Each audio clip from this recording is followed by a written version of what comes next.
Hey everybody, Patrick here with RAV4. It is November 19th, 2012, and this 468 has seen some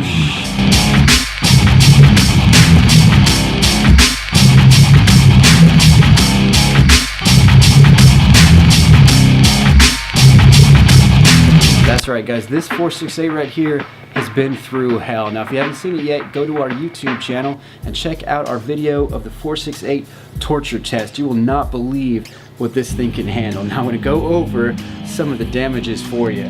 Now obviously this car buttstock, when it got ran over, got extremely scratched up, but it's still in one piece. Air tank's perfectly fine. The rear embus, the Magpul backup sight, actually snapped off. It's being held on right now by a piece of wire that was wrapped around it and twisted on.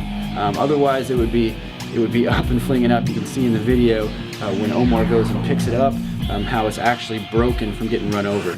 Let's see, this Troy handguard right here is twisted, and it used to be circular, but now it's more of an oval from when it got run over. The tire actually smashed this handguard into an oval, and it's not quite aligned correctly. I don't know if you guys can see from there, but this Magpul AFG on here, it's actually a little bit canted off to the side instead of being in line with the mag well. Now those damages, as far as the embus and the Troy handguard, I'm going to put those ones on Troy and Magpul. Actually, we don't make that product, so maybe they should go back to the drawing board, because the 468 is perfectly fine. It's a little ugly. Well, I think it's beautiful, but it's a little bit scratched up. The finish on it definitely got marred up by that shotgun, as well as the tires scratched it into some gravel on the opposite side. But I mean, the magwell is still functioning perfectly well. The gun fired perfectly. As you can see, Omar picked it up right afterwards and shot it a few times to prove that. The trigger system here, the pistol grip definitely has some scratches on it, but it's in one piece, no cracks or anything. Just basically cosmetic damage to that. But yeah, overall everything's working on it. We've been testing it. This actually went out to a private MagFed game. It was used by Savoy 6 out of SC Village all day long, and it definitely performed for them. Luckily we're using a steel barrel. Now if you were to try to reproduce that test with an aluminum barrel, when this handguard got crimped, it was stopped by the steel barrel. If this was aluminum, I believe that the barrel as well would be more of an oval, if not flat. So if you're going to try to recreate that, keep that in mind. This has a solid steel birdcage flash hider as well as a barrel. Now for those of you who are curious, Michael Ritz, what the stock 468 package is going to look like, here it is right here. Now this is going to be around the same cost as the Gen 7. I'm going to go over all the accessories for you. First of all, we got a birdcage muzzle brake attached to a 12-inch barrel. It's got a standard A-frame sight in front of a standard carbine style handguard. Now this one here has a heat shields inside. This has a carry handle and a 13 CI air stock system with a black car stock, okay, and it's going to come with standard 20-round T68 magazines. Now this one is actually a little bit different than what the stock one's going to come with, because the muzzle brake, barrel, and A-frame front sight are actually steel on this. But for those of you watching from home, this is exactly how the stock one's going to look, although this one is slightly more premium. Now you're going to be able to customize this just as much as a Gen 7 or a real rifle for that matter, because the 468 has this delta ring here that's going to be functional with any kind of real M4 style handguards, okay? And that includes floating handguards like the Troy setup to my right. Also, we have all the buttstock options with the solid remote line adapter. Be sure to get the mil-spec one if you're going to use something like a Magpul CTS stock or something like that.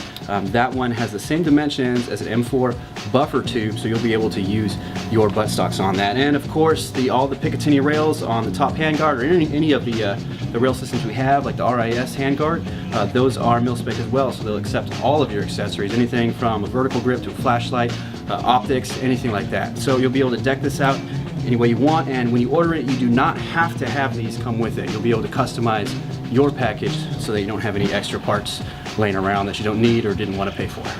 Alright guys, time for some paintball news and industry trends. It looks like Planet Eclipse has a big heart. They're given to the USO. For those of you who aren't familiar with the USO, they're an organization that helps out active duty and veteran status U.S. citizens. Now, my experience in the service with the USO was in airports. They often have suites and large airports where veterans can go. You can walk in, just show your ID card and go in there, and they have couches and stuff for you to lay around. It was nice. You end up flying a lot in the military, going to Germany, going to Kuwait, going all these places. So it was nice to have a place to go. I know they have a lot of other charities as well. I think I got a care package or two from the USO while I was over there. Nice stuff, amenities like toiletries and whatever. You don't want to run out of deodorant in Iraq. So they're definitely a really good charity to give to. So Planet Eclipse, props to you. Very cool. Definitely want to give back to those people who provide for us the safety that we enjoy. Dye Precision just bought ProTech from Vans. That's right, Dye Precision now owns ProTech, the makers of a lot of different equipment, but probably most famous for their helmets. Now, I'd never heard about a ProTech helmet before the movie Black Hawk Down came out. A lot of those Delta Force operators that you see wearing those black helmets, those were actually ProTech helmets. Now, whether real operators in the field use those or not, I'm not sure. I was never Delta Force or anything of that matter, so I wouldn't be able to tell you, but it definitely looked really cool, and I see a lot of paintball players wearing those, whether it's because they're mimicking what they see as far as special forces operators and movies, video games and stuff like that, or because they're just tired of getting shot in the dome. Either way, I see a lot of ProTechs out there on the field, so Dye, definitely a good purchase from them, and I'm sure that they'll work with the ProTech team to come out with some really gnarly looking stuff. Dye stuff always looks really squared away. In Cape Town, South Africa, they've got a baboon problem, and citizens are turning to paintball guns for help. Apparently, the electric fences aren't doing enough to keep the baboons out of the trash and away from their pets and terrorizing their children. So they've bought a bunch of markers so they can start shooting the animals to discourage them from being around. Now, officials say that this is not cruel punishment for the animal because the only other way to get rid of them is, unfortunately, to get rid of them. So they're doing the baboons a favor by letting them know that this is not a cool place to hang out. So if you're in Cape Town and you've got a monkey problem, get yourself a new 468 and get a little trigger happy. This week's tactical tip is brought to you by Billy Van Campos, who suggested it on our Facebook page, and it is tactical hand signals. Now for this one, I actually had to go look it up. I've got a chart ahead of me of a cool looking little operator dude doing the hand signals, and hopefully none of these get too suggestive, but here I'm going to go over them for you right now.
Alright guys, that was your tactical hand signals. Now I had to look these up. I actually didn't know this. I wasn't SEAL Team 6 or anything. I didn't receive this class. We mostly just kind of made frustrated hand signals at each other if it was too loud to hear each other talk or if we were too deaf.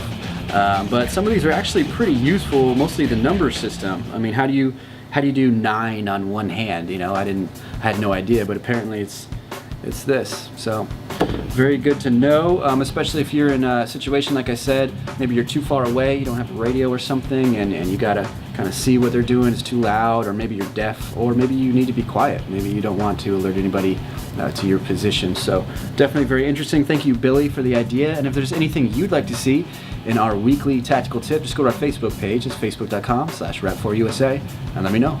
Alright guys, thanks for watching. Now remember, Monday Night Paintball is your show. We make it out of the content generated from our Facebook page. So if there's anything you'd like to see in next week's episode, just go to facebook.com/rap4usa and let us know. Thanks for watching, and we'll see you out there.